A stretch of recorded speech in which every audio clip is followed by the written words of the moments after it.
آج کے درس میں ہم چند اصطلاحی کلمات کو پڑھیں گے جو یہاں مذکور کیا میں نے۔ ایک روایت ہے، دوسرا راوی ہے، سند ہے، طریق ہے، اسناد ہے اور متن ہے۔ ان کے اصطلاحی معنی جو محدثین کے ہاں مشہور ہیں وہ معنی آج بیان کریں گے۔ نمبر 1، روایت۔ سند کے ساتھ حدیث کو بیان کرنے کو روایت کہتے ہیں۔ آپ نے پڑھا کہ اصول حدیث جو ہے اس کا جو موضوع ہے وہ سند اور متن دونوں ہیں، اور یہ بات یاد رکھیے گا کہ محدثین کے ہاں زیادہ کلام جو ہوتا ہے وہ سند پر ہوتا ہے متن کی بنسبت۔ سند اور متن دونوں پر کلام ہوتا ہے، لیکن متن کی بنسبت سند پر جو کلام ہے وہ زیادہ ہوتا ہے۔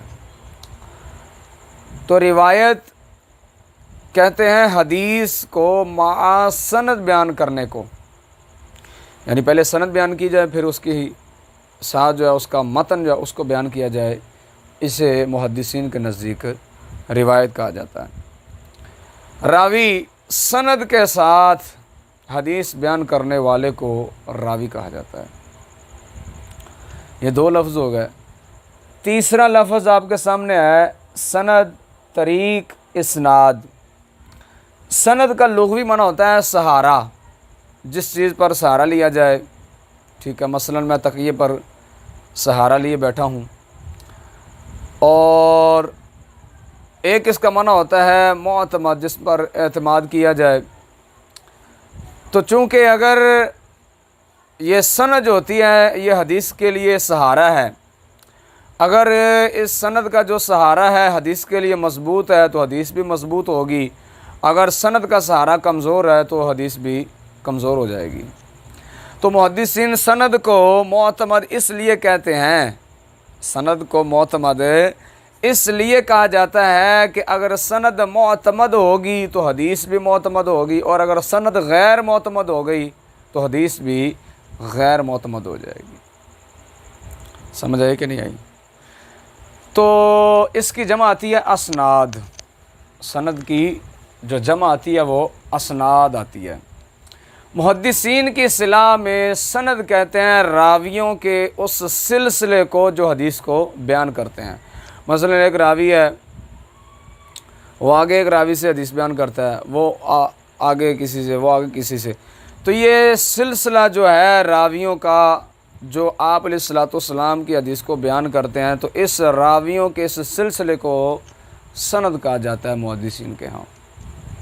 یہ اس کا اصطلاحی معنی ہے۔ دوسرا معنی ہے، چوتھے نمبر پر لفظ ہے طریق۔ طریق کا لغوی معنی ہوتا ہے راستہ، اور اس کی جمع آتی ہے طرق۔ یہ سند کا مترادف ہے۔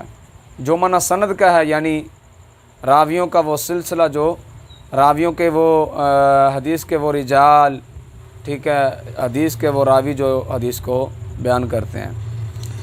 تو سند اور طریق یہ دونوں مترادف ہیں۔ سند کی جمع اسناد اور طریق کی جمع طرق آتی ہے۔ آگے آتا ہے اسناد۔ اسند یسند اسناد۔ اس کے 2 معنی، ایک اس کا معنی مشہور ہے اور ایک اس کا معنی غیر مشہور ہے۔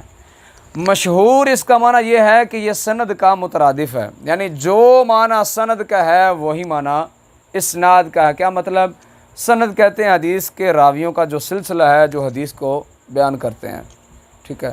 میں ذرا آپ کو یہاں ایک مثال بھی دے دیتا ہوں سنن ابن ماجہ کی حدیث پاک سے، تاکہ مزید بات جو ہے آپ کے سامنے کھول جائے۔ مثلا امام جو ہے، یہ میرے سامنے ماجہ شریف ہے،